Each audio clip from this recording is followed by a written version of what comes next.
Hello everyone and welcome to Euro TV News. The election of Donald Trump as President of the United States has had many repercussions around the world.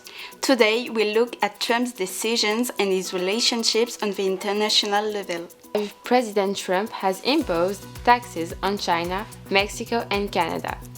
Before I give you facts and figures, you need to know that the US does most of its trade with these three countries.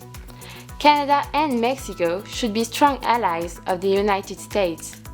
But Trump didn't care and introduced taxes he called tariffs, using drug trafficking as an excuse for this decision, which looks a lot like treason. For Canada and Mexico, the tariffs would have been 25% from February 1st. But the two countries managed to reach an agreement with Trump.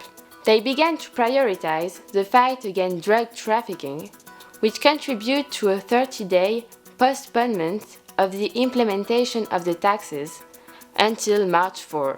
Negotiations are underway between Trump and the two countries to try to reach an agreement that will prevent the application of these tariffs.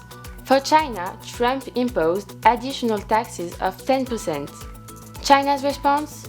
Well, custom taxes of 10% on imports of American goods and oil from February 10 imposed. All of this is a way for Trump to give back to the USA its greatness. Trump's election also has consequences for Europe and NATO alliance.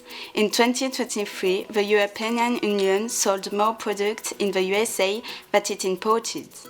The European Union has 15.4 billion euros of products sold but not imported.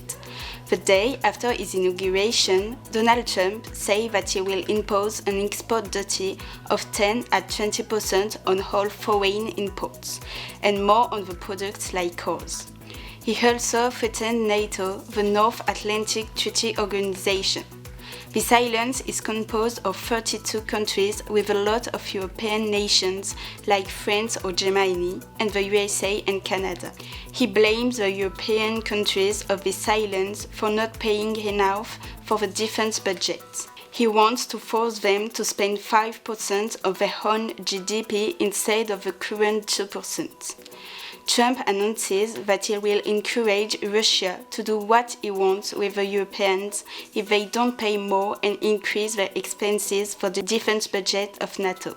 Trump has not stopped surprising us. Spotted by Benjamin Netanyahu, the Prime Minister of Israel, he proposes to send the Palestinians of Gaza to Egypt and Jordan. It's a shocking proposal for the people of Gaza because it evokes a historical trauma, the Nakba. In 1948, the Palestinians fled the war and were expelled by the army of the new state of Israel. Today, 2.4 million Palestinians in Gaza are descendants of the 1948 refugees. The proposal was rejected by the Palestinians and the countries concerned. Egypt and Jordan don't want the burden of refugees to destabilize their countries. He also spoke about the planned American takeover of Gaza. Trump mentioned a long-term project, leveling the area and destroying the ruined buildings in order to develop the Palestinian territory economically. He repeated his desire to turn Gaza into the Riviera of the Middle East. Trump's proposals are condemned by many countries, but Benjamin Netanyahu supports him, believing that the president's idea could change history. Thank you for watching and see you soon on Euro TV News channel.